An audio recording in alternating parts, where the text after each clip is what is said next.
Mary, I'm sorry for taking Andrew from you, but my dress is so cute. You absolutely have to come see it. I'll even share some of my happiness with you. 3 months after the one-sided breakup caused by his cheating, I received a wedding invitation from Emily. There was no way I was going to that wedding. As I picked up the dreadful invitation and was about to tear it up, Nancy stopped me. I'll go in your place. I'll attend gladly. I won't be celebrating though.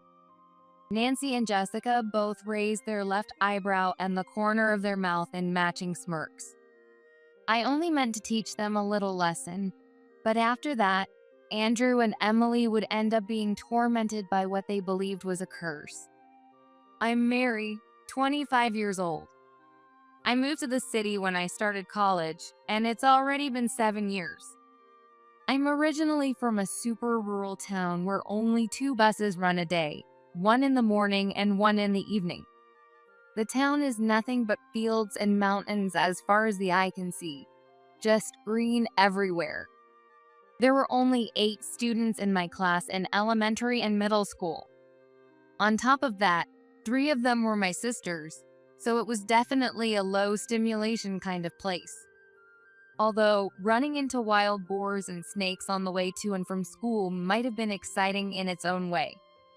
Wanting to break free from that countryside, I went against my parents' and teachers' wishes and left for the city to go to college. I'm completely used to city life now, and to my delight, I even have a hot boyfriend. Hey, how about we go check out our wedding venue sometime? Yeah, sure. Wait, our wedding?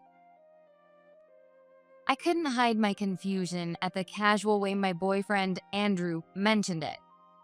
We've been dating for just under a year. Even though I've already gotten close with his family, the sudden mention of the word wedding made my heart race. Why are you so surprised? We're just going to one of those bridal fairs. They let you try wedding food for super cheap. Isn't that awesome? Andrew laughed at my nervous reaction. So it's just about a good deal. I let out a sigh of relief, but the word wedding still seemed to sparkle in my mind. One weekend, when we visited the wedding venue together, the space was even more glamorous than I had imagined. I thought it was way too early to be thinking about marriage, but I couldn't help feeling excited. In the chapel we were shown, we naturally ended up holding hands. Bathed in the light shining through the vibrant stained glass, Andrew and I smiled shyly at each other like a pair of newlyweds. The meal in the lavish hall was amazing too. Since Andrew and I usually only eat out at pubs or casual restaurants, we weren't used to such fancy service. We both straightened our backs, feeling almost like royalty. This is insane. It's so good. Even Andrew, who's usually loud, kept his voice down. This is delicious, but it's kind of stingy to only give us one bite on such a huge plate. Is it because it's a budget event? Do you think we could ask for seconds?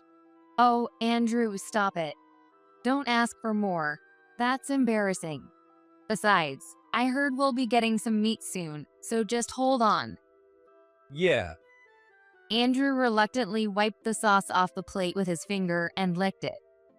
As the beautifully presented dishes kept arriving, I was amazed and delighted by the flavors. While I closed my eyes to savor each bite, Andrew kept enthusiastically exclaiming, "This is awesome!" over and over, like he was drumming to a beat. This is amazing. Weddings are great. I felt the same way as Andrew. I enjoyed the dessert cake with happiness. After that dreamy meal, we were met with the individual consultation session, which was more of a hard sell.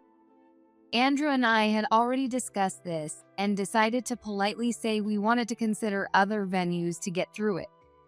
The smiling wedding planner sat down in front of us. I swallowed nervously. But before the planner could even speak, Andrew blurted out, We're getting married here. With eyes shining, Andrew declared it proudly. Congratulations. Thank you. I was the only one who couldn't keep up with the celebratory mood. Seeing my confusion, Andrew spoke to me firmly.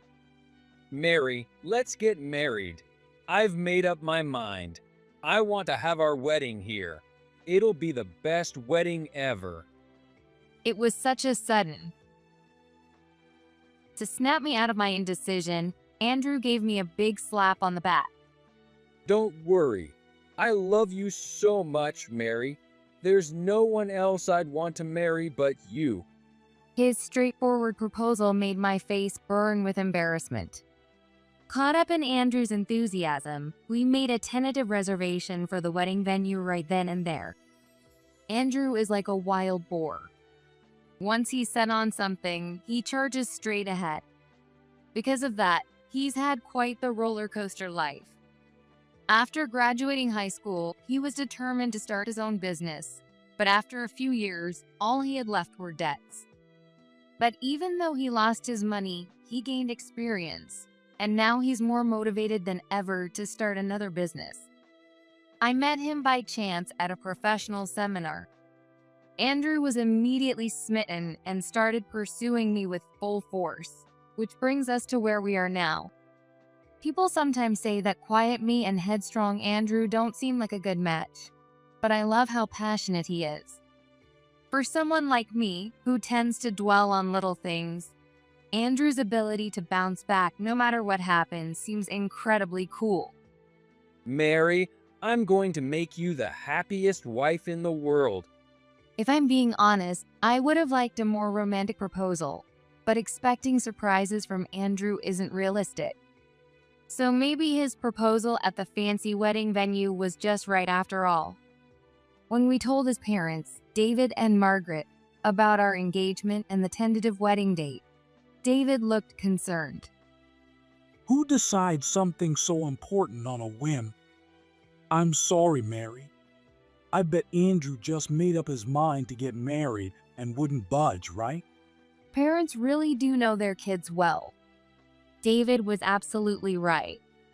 But honestly, I couldn't be happier if he's marrying Mary. Thanks to her, Andrew finally got a job after wandering aimlessly for so long.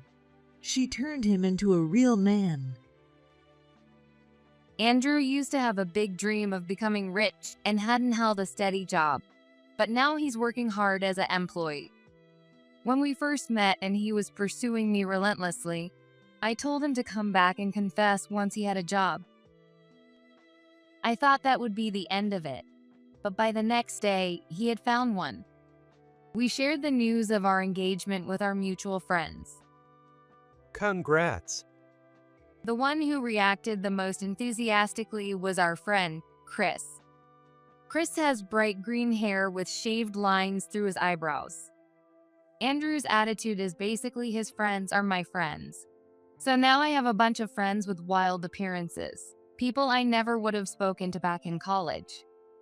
To be honest, I used to be scared that someone like Chris would mug me just by making eye contact. But when I actually met them through Andrew, they turned out to be kind and loyal people. I was wrong to judge them based on their looks.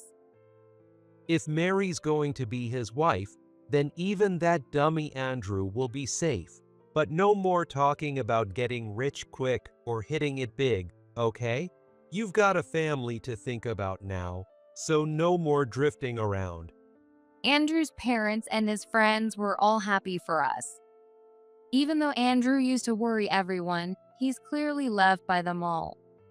Andrew's not drifting around anymore, so it's going to be fine. He gave up on his vague dreams for me and now has a steady job with a decent income. I was filled with hope that we would build a lively, happy home together. But that hope was about to be shattered all too easily. As soon as we met up at the cafe, Andrew stuck out his tongue and pressed his palms together in an apologetic gesture. Sorry, no wedding. He said it as casually as if he were canceling a dinner plan, and I couldn't process it right away. We were supposed to go visit my family next week to introduce him. What do you mean, no wedding?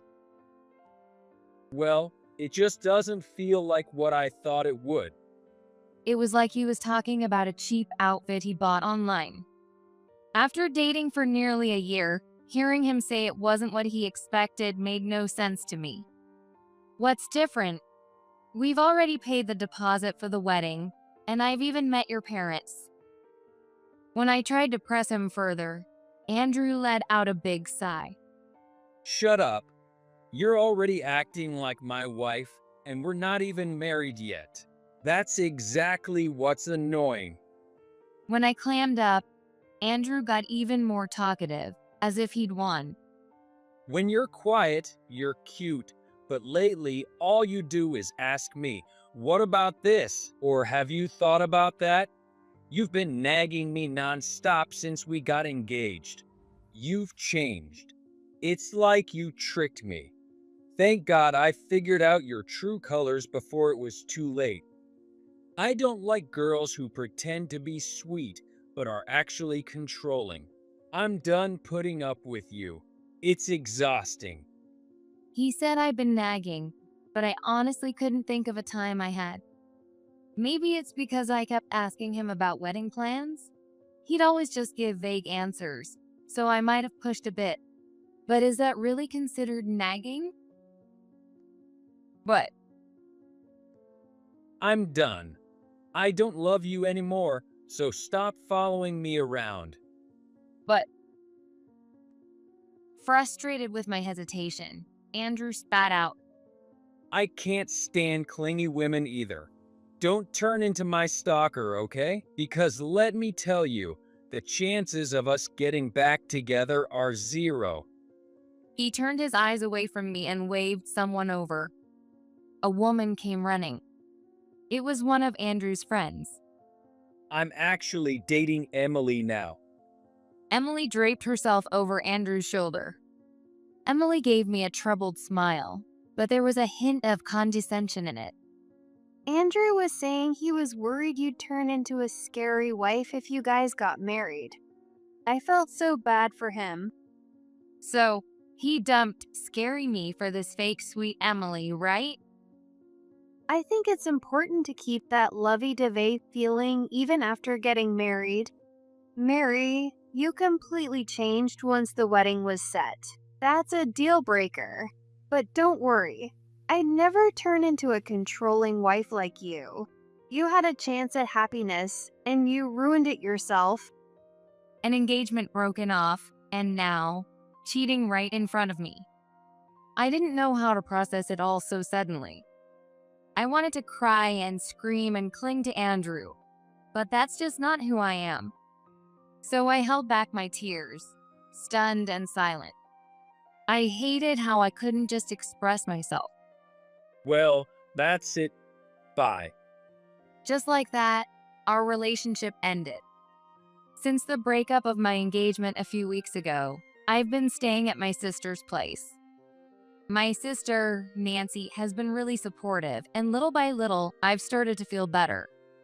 You definitely dodged a bullet with that loser. Good thing you didn't marry him. Totally. I think he just freaked out about being tied down by marriage. All he wants to do is fool around. He's one of those irresponsible guys. At this point, I can casually talk trash about Andrew. However, when I returned to my apartment to collect my mail after a while, I found an unexpected letter waiting for me. I had already been annoyed by mail related to Andrew before, but this was something I could tell would hurt even more. With my heart pounding, I brought the letter back to Nancy's house. I didn't have the courage to open it alone. Our younger sister, Jessica, happened to be visiting, so the three of us gathered around the letter. On the back of the fancy envelope was a name I didn't want to see, Andrew. And it was printed alongside Emily's name too. I already knew exactly what it was without even opening it. Nancy took a deep breath and ripped the envelope open without much care. Just as I thought, it's a wedding invitation. Nancy held the invitation by the edges, like it was something filthy. Jessica furrowed her brows and sounded disgusted. It's only been 3 months since he broke off the engagement with you, and now he's already marrying his affair partner? Unreal. I stared blankly at the invitation. If things had gone as planned, I would have been sending out my own invitations around this time. A whirlwind of emotions, neither anger nor sadness, swirled inside me. With their faces red with anger, Nancy and Jessica gently rubbed my back. To top it all off, the invitation came with a letter. Mary, I'm sorry for taking Andrew from you, but my dress is so cute. You absolutely have to come see it. I'll even share some of my happiness with you. She wrote, sorry, but there wasn't an ounce of real apology in her words. There's no way I'm going to that guy's wedding, I said, laughing through my tears. Nancy looked at me seriously. You don't have to force yourself to smile, even in front of us. If it hurts, go ahead and cry. It's okay to cry. The tension I'd been holding in my mouth finally relaxed. I started sobbing like a little kid, and both Nancy and Jessica hugged me tightly. He's marrying Emily so soon after breaking up with me? Is he trying to mess with me or something? They were probably cheating all along. Andrew was a bit reckless, but I liked how he was always so full of energy and pushing me forward. But that was just a misunderstanding. Andrew's just selfish. I'm over it. Completely cured. I'm the one who's done with a cheater like him. I cried and cried, losing track of time. By the time the setting sun's light streamed into the room, the tears had stopped, and so had my bitterness toward Andrew and Emily. It's good to let out what you're feeling. Do you feel better now? Yeah, I feel better. Thank you. I was ready to forget Andrew and move on. Just as I picked up the cursed wedding invitation to tear it up, Nancy stopped me. I'll go in your place. What? I let the invitation slip from my hand. I'll attend gladly. I won't be celebrating though. Nancy and Jessica both raised their left eyebrow and the corner of their mouth in matching smirks. A few months later, the day of Andrew and Emily's wedding arrived. The sky was covered with heavy clouds, and even at midday, it was dim and gloomy, with a humid air that clung uncomfortably to the skin. The perfect weather for their wedding day. The three of us sisters dressed in matching dark gray dresses, helping each other with our hair. Then, Nancy confidently attended the wedding. I hid behind her, quietly watching Andrew and Emily in their wedding glory. Though Jessica wasn't inside the venue, I knew she was out there somewhere, casting her heated gaze at the bride and groom. The reception began, and it seemed Andrew finally noticed Nancy's presence. As everyone stood with their glasses raised for a toast, Andrew pointed at Nancy and laughed. When Emily saw her, she burst out laughing so hard that her shoulders shook. Even though they were seated in the spotlight at the head table, neither of them paid any attention to the toast. They kept pointing at Nancy, looking at each other, and laughing over and over. Andrew, clearly getting more excited, raised his right thumb. Then, shockingly, he brought that thumb to his throat and made a slashing motion. He stuck his tongue out and rolled his eyes back dramatically. It was an act completely inappropriate for a groom, let alone for any human being. Andrew mouthed something playfully.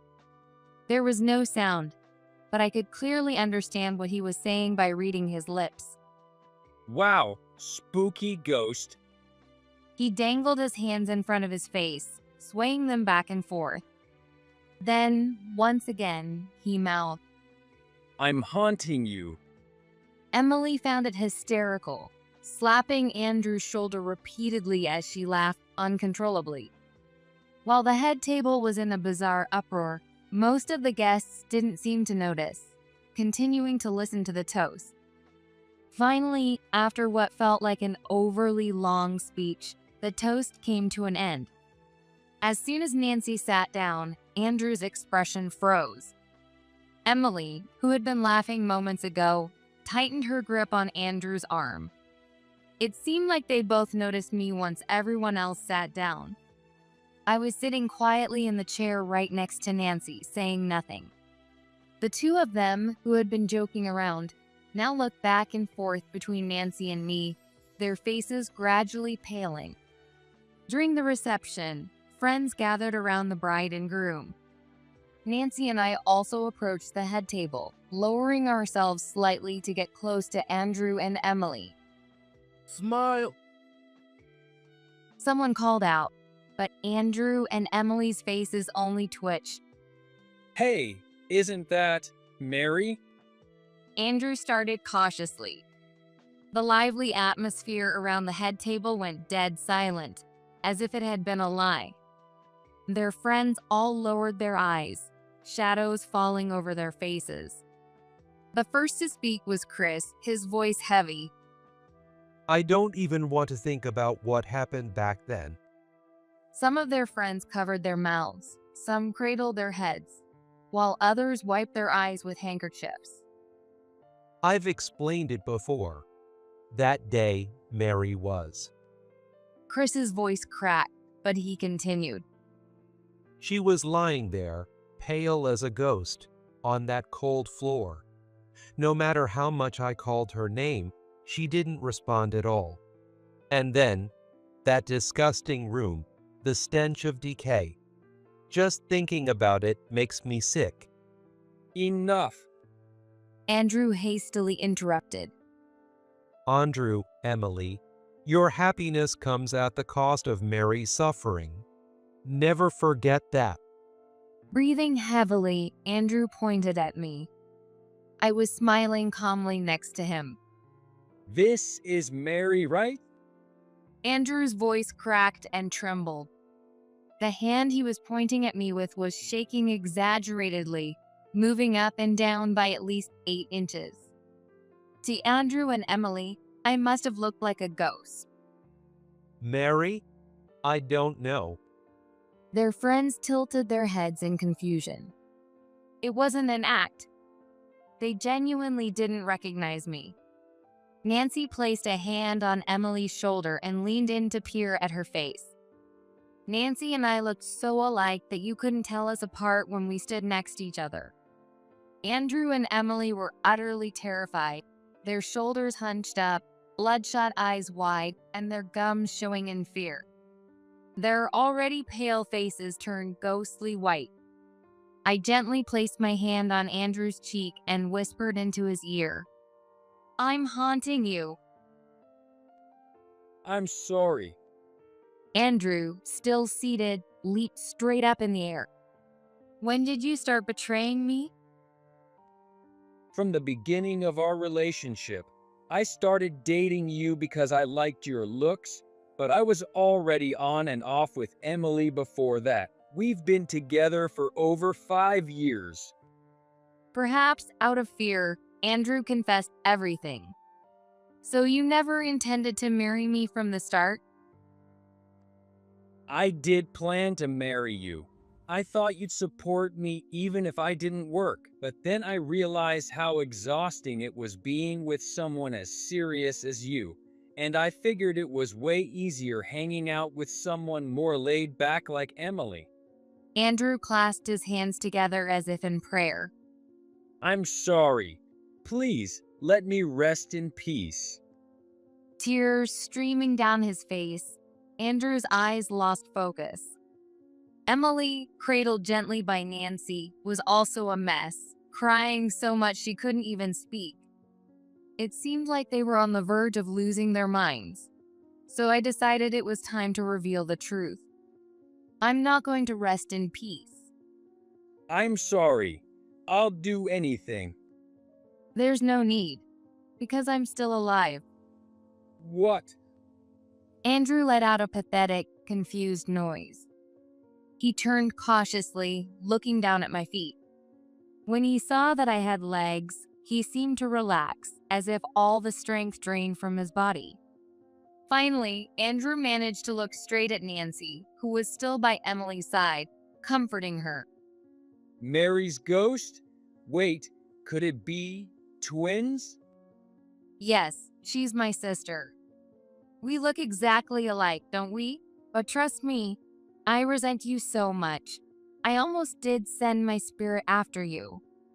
I'm sorry, but come on, dragging everyone into this, pulling off such a crazy prank. Who does that? The truth is, no one was lying. Everything Chris said was real. I don't remember much from the days right after the engagement was broken off. Apparently, I had been going to work, but I was barely conscious. Some friends who heard about the breakup came to check on me, and I remember their faces looking as if they'd seen a ghost. Even now, I'm not sure if it was a dream or reality. According to Chris, I was found passed out, my face pale. The room was a mess, with a foul stench and bugs coming from a pot I had left unattended. Given the state I was in, my friends urged me to return to my family's home. But I didn't want to go back to my rural hometown, so I ended up staying with Nancy, who lives in the city. Thanks to the strong support of my sisters, I finally regained my sanity. If Chris and the others hadn't found me, who knows what might have happened. I might have actually turned into a vengeful spirit and haunted Andrew for the rest of his life. So that's what happened. You were totally broken after I dumped you. Wow, Mary, I didn't realize you were that mentally weak. Andrew laughed through his nose, as if trying to erase the memory of my vulnerable state. You only saw ghosts and spirits because you felt guilty. Do you realize now how awful what you did really was? Well, yeah, I guess I was kind of in the wrong, but I broke up with you properly and even said sorry. Isn't that enough? Andrew grumbled, clearly unsatisfied. Now, I couldn't understand what had attracted me to him in the first place. Sorry isn't going to cut it. Right after we broke up, I didn't even have the energy to hold you accountable. But now, you and Emily are going to pay for what you did. You cheated and broke off our engagement one-sidedly. I'm going to get every bit of compensation I can. Get ready. Andrew and Emily exchanged nervous glances, trembling. A real punishment is much scarier than any ghost could ever be. Looking around, I could see that everyone else was glaring at them with disapproval. Even his parents, David and Margaret, weren't an exception. Dad, Mom, why are you looking at me like that? Don't tell me you were in on Mary's plan too? David and Margaret's stern expressions didn't change. Of course, they knew about the plan. In fact, it was David who suggested giving Andrew and Emily a dose of reality on their big day, knowing they were too wrapped up in their wedding excitement. They respected my feelings more than their own sons, even though I wasn't officially part of the family yet. Sure, the wedding would go on as planned, but with a different bride? That must have been too much for David and Margaret to accept, despite how much they cared for me. They hadn't blessed the marriage, but they'd kept their silence up until today. It was clear that their long-held anger had reached its peak now. You idiot son. Do you think a man who throws away his partner like trash can ever be happy? You didn't just abandon Mary. No, you're the one being abandoned by Mary, by your parents, by your friends, by everyone. And hey, you, the bride with your head down. You're no different. No one's blessing this marriage either. Though no one had hit him, Andrew clutched his head in pain, his face twisted in agony. Emily, who had her shoulders hunched and eyes tightly shut, opened them just a little. The moment she did, she was met with cold, piercing stares. The air was thick with negative emotions, making it hard to even breathe. Desperately, Emily looked around for her parents. They seemed to be in such shock that they were nearly unconscious, barely holding on. That's not true. Everyone said congratulations. Nancy whispered softly to the pitiful Emily. I clapped and said congratulations too. You two are perfect for each other, two fools. Oh yes, what a joyous occasion. I'm so happy that my precious Mary didn't end up with a worthless man like him. Emily closed her eyes again and slapped her cheeks, as if trying to convince herself that this was all just a dream. I'm glad I'm not marrying someone who would do something like this just to get back at me for cheating. Compensation for cheating? Fine, take it. I only dated Mary for a year, and we weren't even married. It's not like it's going to be that much money. Andrew's bravado was desperate. I hate people who work too seriously. It just means you're obsessed with money, right? Mary, you're only doing this for the compensation, aren't you? You just want money, right? I remembered how I used to admire Andrew's mental strength, how he would never give up no matter how many times he was knocked down. It wasn't a bad trait, but now I wondered why he couldn't just read the room a little better. You're the ones who love money, not me. Honestly, it's not like everyone would have rallied to my side just because my fiancé cheated on me. He must have done something far worse, which is why he's surrounded by enemies now. You took out a loan pretending to be me, didn't you? No way. I don't know what you're talking about. Andrew raised his voice in anger. The way he snapped so quickly made it clear that I had hit the truth. You stole my ID and used it to take out a loan. I found out after we broke up, when the debt collection letters started coming to my house. Up until now, it seems you've been paying it back, so I never got any notices. Maybe they ran out of money because the wedding was expensive. Or maybe they just got too caught up in the excitement and forgot. Either way, they stopped paying. They're cunning, but not smart enough to cover their tracks for long. At least I found out about their schemes early on and saved myself. I don't know what you're talking about. No matter how much he yelled, I wasn't afraid, because I had people on my side. Ignoring the frantic Andrew, I turned to speak to Emily, who had curled up in silence. Emily, I remember you once bragging about how you dyed your hair black and dressed up like a boring person just for fun. Was that when you pretended to be me and took out a loan from a consumer finance company? Emily, in her figurative bed of nails, kept her eyes shut tight, desperately trying to escape reality. Nancy, still playing her ghostly role, leaned close to Emily's ear and whispered, her breath barely audible. It's too late to regret anything now. We know you two conspired and committed a crime. You can't run. We won't let you. For some reason, Nancy didn't break her ghostly character. A shudder ran from Emily's legs up to her head. Tears smudged her heavily made-up face, and her cheeks were streaked with dark, dirty trails of mascara. Emily, how long are you going to keep crying? We're the ones who should be crying here. After looking into it, we found out you didn't just steal money from me. You were also using the credit cards and debit cards of the friends here without their permission. It turned out that my friends were victims too. Once Andrew and Emily realized how easy it was to take out loans under my name, they got cocky and started borrowing friends' cards here and there when they hung out. My friends probably never suspected that Andrew and Emily were watching them during ATM withdrawals or card transactions. If the amounts stolen were small, like a few $100s, it was easy to miss. You dragged my closest friends into this. Unbelievable. Andrew clenched his fists tightly. He looked like he wanted to lash out at me with hurtful words. But he couldn't because he knew he was in the wrong. His mouth moved silently in frustration. Friends? So you and Emily thought it was okay to steal money from your so-called friends? Oh, I get it.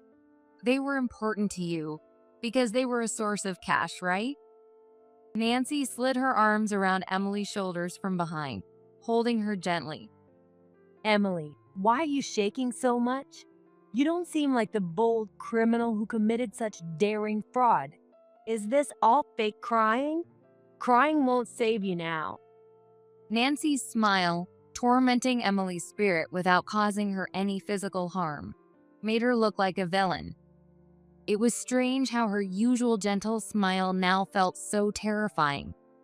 Whether Nancy was a person or a ghost didn't matter. Emily could only feel pure fear. But I didn't feel an ounce of pity for her. Money. Is that all you people care about? Fine, I'll pay it back. That's all you want, right? Andrew shouted in a tearful voice. How long was he going to keep pretending to be tough? At this point, the atmosphere was so tense that continuing the reception was impossible, and the host quickly called it off. David and Margaret apologized to the guests and urged Andrew to do the same. I said I'll pay back the money. Why should I apologize? Even someone like me, who'd never been in a major fight, felt my fists clench in anger. But remembering that Nancy and Jessica were there, I took a deep breath and calmed myself down. Despite their tough-looking appearances, none of my friends raised a hand in violence. Andrew and Emily should be grateful that their tear-stained wedding didn't turn into something much bloodier. Later, Andrew and Emily called me and our friends together and, to our surprise, actually paid back the money they owed. With a grin on their faces, completely different from the tearful expressions they wore at the wedding, they shoved the money at us. Is this enough for you? You money-loving people. It was clear they weren't doing this out of remorse, just trying to save face. Still, if they were offering to pay us back, we'd take it. Andrew fanned himself with a stack of bills. You guys were so noisy about it, so I borrowed this from a loan company. Look, here's your lump sum repayment. Seriously, you're all making a big deal over just a couple $100. Well, I did take out a bigger loan in Mary's name, so that amount is larger. But don't worry, I've repaid your debts too. Now everything's settled. So stop whining already. The arrogance in his tone was infuriating.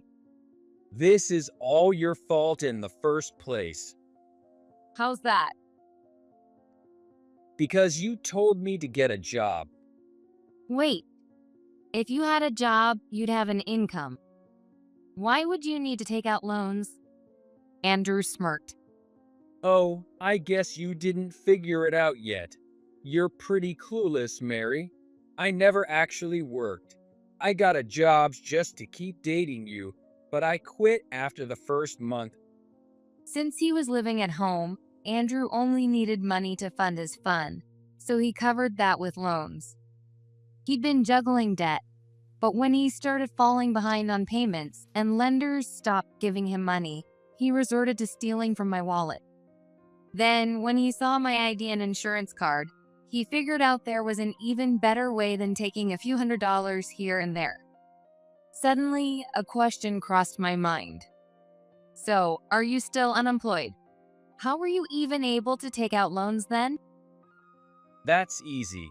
You just tell them you have a job, and I used Chris's company name. Thanks, man. Mary, you're too straight-laced to understand. I've got real street smarts, you know. It's what sets me apart. I see.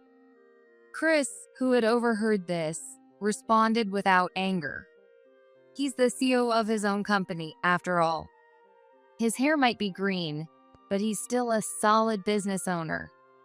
Emily, let's take the leftover money and go get some steak.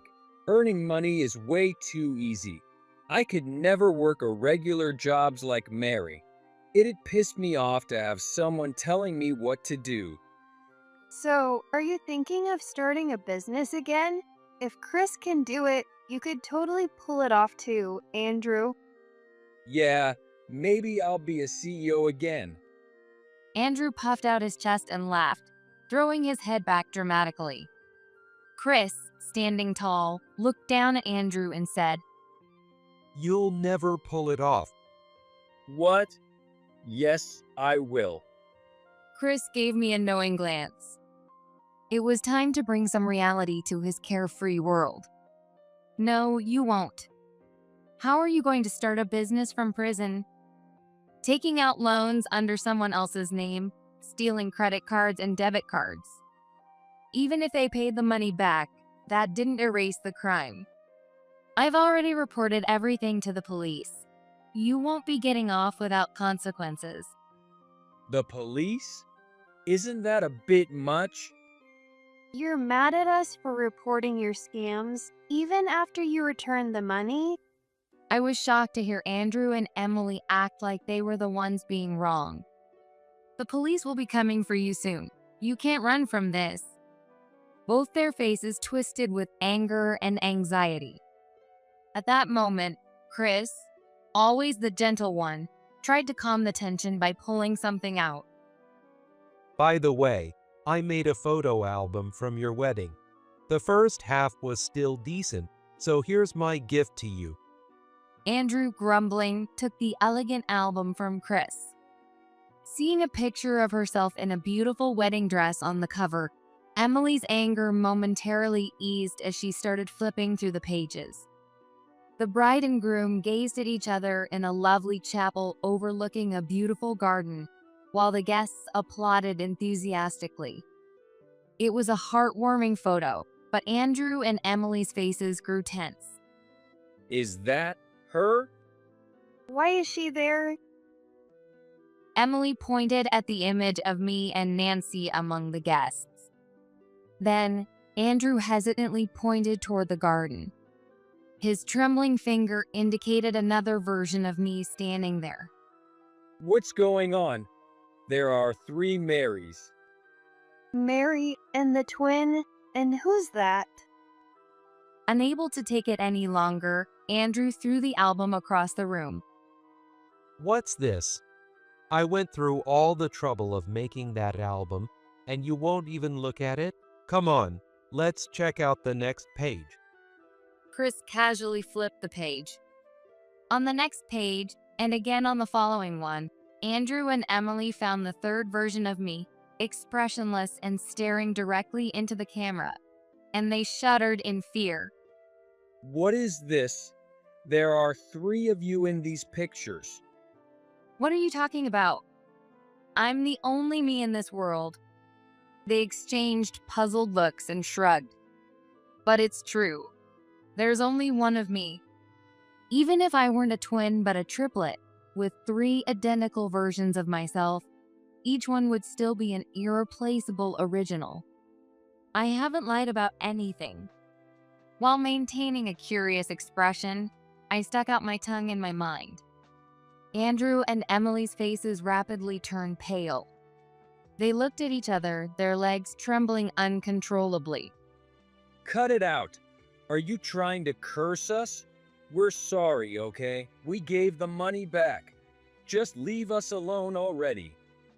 What's wrong? With each step Andrew took backward, I tilted my head and moved closer. Stop it. Mary, you're still alive.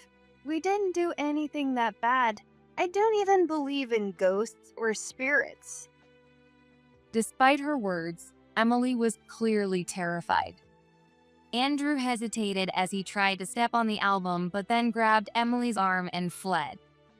Not long after, they were caught by the police. In the end, they both received suspended sentences. Even though they had caused all kinds of trouble, Andrew and Emily returned with a smug attitude, acting like being out of prison meant they were basically innocent. However, that bravado quickly crumbled. Stop it already. Leave me alone. At first, they barged in angrily, but their energy faded, and they eventually broke down in tears. We're sorry, okay? Please stop cursing us. We know we were wrong. Just stop. It seemed they were being haunted by what they believed was my spirit. It was probably just their guilt making them paranoid. Or maybe it was just me, Nancy, or Jessica passing by, since we lived in the same town. Since we live in the same town, it's not surprising if we cross paths. They started panicking, saying things like someone was peeking into their room or that they always felt like they were being watched. But that was just fear playing tricks on them. We have to ask the police for protection. No, we'll escape to prison. By the end, they had completely lost their composure. But even more misfortune awaited them. I heard they had been caught by loan sharks. The money they borrowed to repay our friends came from a shady loan shark. They probably turned to them lightly, since they could no longer borrow from legitimate companies advertised on TV. While it's still just debt, where you borrow it from makes a huge difference in its consequences. I never should have taken out those loans. Maybe if I hadn't repaid them, I'd be in prison by now instead of stuck in this mess. I wish I could go back in time. The loan sharks, in their kindness, provided Andrew and Emily with jobs. Andrew's task was simple, just picking up specified items from elderly people. Emily, on the other hand, was given a very different kind of job involving a large bed and guests. Rumor has it that they're both mentally and physically drained, still haunted by strange hallucinations and voices while they work. I'm still living happily in the city with my two sisters. Back when we lived in the countryside, people would make comments because we were rare triplets. I haven't forgotten how friends teased us, and even our grandparents, who were supposed to cherish us, called us bad luck and treated us with disdain. That made me feel like being a triplet was something to be ashamed of. So when introducing myself, I always said I was the middle of three sisters. But thanks to that, we were able to pull off our little revenge on Andrew. Nancy and Jessica, thanks for helping me out with all of this. We're family, right? Yeah, we've got each other's backs when things get tough. In reality, the three of us are different in many ways. Our hobbies, fashion sense, hairstyles, and even makeup are all unique. We're individuals. Sometimes people say, "You look alike," so from now on, I'll proudly respond, "We're triplets,